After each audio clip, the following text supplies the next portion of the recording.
Welcome back to Radio Entrepreneurs. I'm Jonathan Freedman, and our next guest, Tyler Shannon, Hourglass Collaborative. Welcome to Radio. Welcome back, I should say, to Radio Entrepreneurs. Why don't we? Great to have you, Tyler. Why don't you talk a little bit about Hourglass? Is it referred to as the Hourglass Collaborative or Hourglass Collaborative? And tell us a little bit about what it is that you guys are doing as an organization, and we'll go from there. Yeah, absolutely. It's Hourglass Collaborative. We are sort of a new style of consulting that is focused on AI strategy and AI sort of upskilling for business leaders.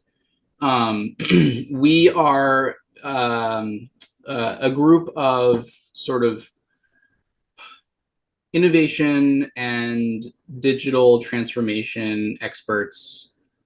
We're based in the US. Our headquarters is in Boston, but I'm calling in today from Vermont, and our third business partner is based out of Europe. So we're a distributed team, but we are really focused on helping our clients think big, plan ahead, and incorporate AI into their businesses. What kind of sets us apart is we're actually a team of operators. We've kind of been in the hot seat where a lot of business leaders are currently. We've launched innovation centers. We've executed major public-private initiatives. We've run pop-up retail stores. We've worked on securing grants for housing and public health projects. We've stacked chairs and flipped burgers. And we've done it all. Yeah, we've done it all. So we're operators, and I think that what that does for us, especially when we're approaching AI and incorporating AI strategy into businesses, is from that operator kind of mindset, we take a really pragmatic approach, a field tested approach to how AI can really kind of make the highest impact for businesses. And so that's a lot of what we do. And a big part of our goal is we're seeing AI the stage is set to have AI completely transform everything we do. And not just in. Can I stop you there, because that's a huge sentence right there, and I think if we're listening to or watching the news, you can't help but hear Congress starting to look at regulatory issues around AI, et cetera. We've all heard that AI, to your phrase just now, is going to transform everything that we do. But it would seem to me that although the applicability and the potential for AI to transform virtually any business exists, that today a lot of the working with using, if I can use that term, AI, is really reserved within certain sectors of the economy. I guess for lack of a better term, the more technically adept, forward-thinking types of companies have been able to adopt it, but it at some point will probably be used in the less technical, less forward-thinking types of industries. So you want to talk a little bit about that and how you guys see the evolution and applicability? Yeah, absolutely. And I'm actually really glad you brought that point up. I mean, I think that there's been a comparison made between what AI is doing in our economy right now to what the internet did, back in the 90s, and the people who take the initiative now to learn about AI are going to be in the best position to leverage and really sort of make the most out of it moving forward. So the businesses who take it seriously now are really going to be in such a good position. And our goal, that said, right, so there's an opportunity right now to embrace AI and learn how it can benefit you. In the past, typically, like you said, that's been reserved for certain sectors or certain demographics. And our goal at Hourglass Collaborative is to make AI as accessible as possible so that it's not reserved for just a single sector, because those early adopters are going to have a strategic advantage, a competitive advantage. And we want to make sure that the folks that are traditionally, not as resourced with technological advancements and innovations have access to it, right? So a big part of what we do is we do AI strategy, and we help business leaders think about how to incorporate AI into their work. We also do AI training. We run workshops for teams or for individuals around AI, so that people can start to get acquainted with it, kind of demystify it, and take some of that fear out of AI, so that it's not just reserved for the technical the technical sectors, like you said. So that sounds great, and I hate to put you on the spot here, but maybe I'll throw you a softball. And I'm a little bit reluctant to even point out any type of business that people might think of as, oh, that's a simple business. But let's think about your everyday Main Street mom and shop retail location that is selling anything from a food item to a service provider, etc. How might somebody in a business like that benefit from and think about what an initial foray into the use of artificial intelligence might be? What might be the value proposition? And, if I could say, well, how would they get their toe in the water? Yeah, I mean, great question. And I'll say, like, for anyone listening who does want to get their toe in the water, Jonathan, we're really excited to offer all your listeners a free AI impact assessment. So we're hoping that in the show notes, there'll be a link to our page where your listeners can go and sign up for a free assessment. And we're offering that to your listeners. And so what they can expect, and I'll kind of talk about the sort of the Main Street business here, but maybe I actually want to ground it in sort of a real life case study. To answer your question. So we're currently working with a century-old manufacturing company based in Boston, manufacturing fabrication company based in Boston, to figure out how their systems can benefit from AI, so that they can continue to grow their business. And there's 4 things that we think any business should be thinking about when it comes to incorporating AI. And the first is and this is probably very common for the mom and pop shops, for legacy businesses, family businesses, and so on, is mindset. A big part of what we talk about at Hourglass Collaborative is mindset. So many people, and the news doesn't help this at all, but so many people are afraid of AI.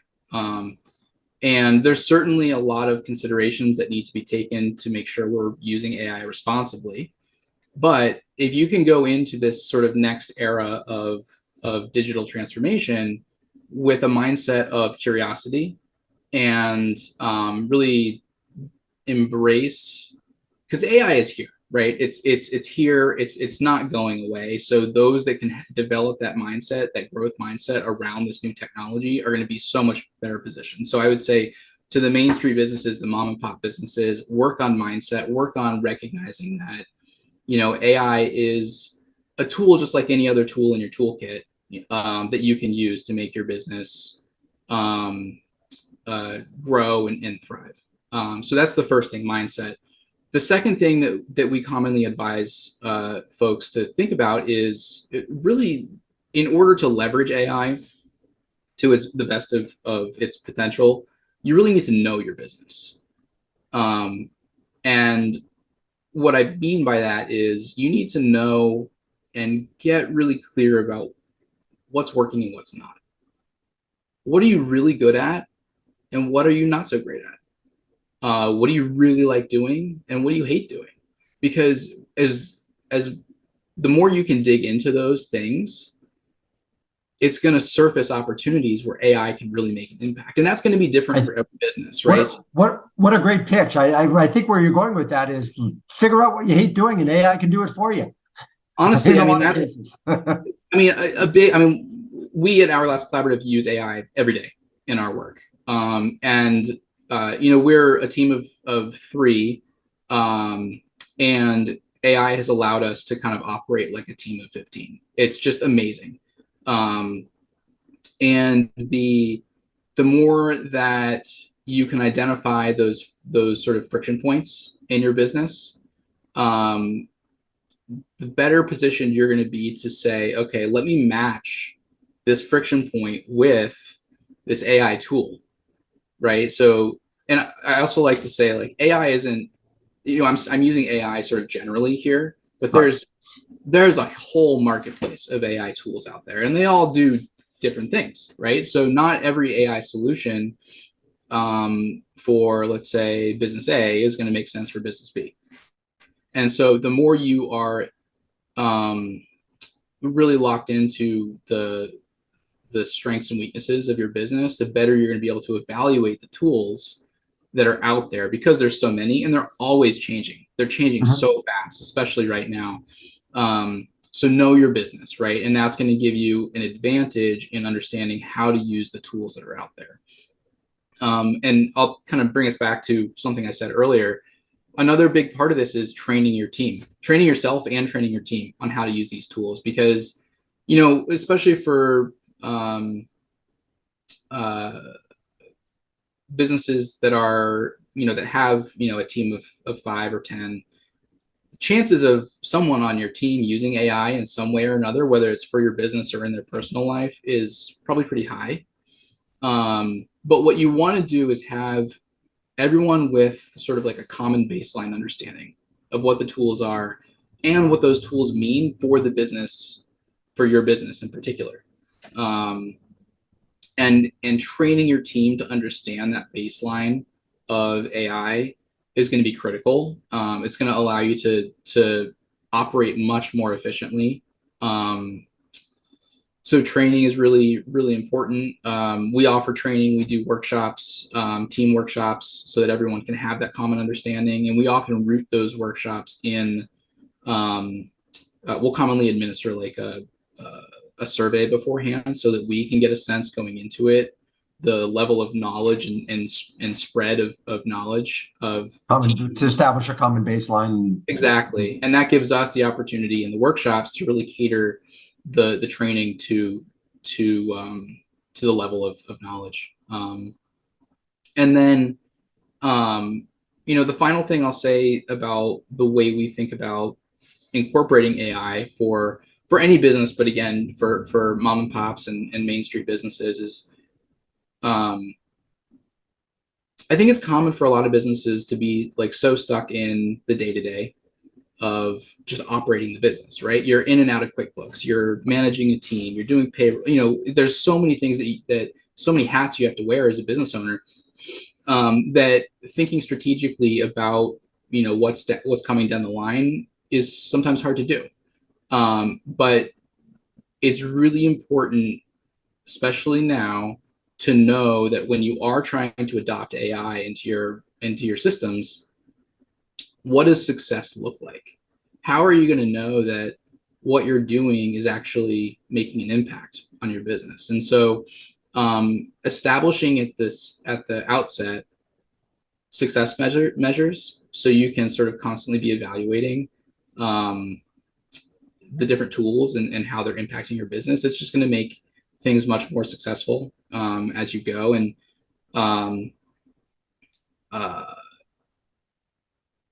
that's the great thing about defining your success metrics at the outset, is that it forces you to be really clear about what your goals are.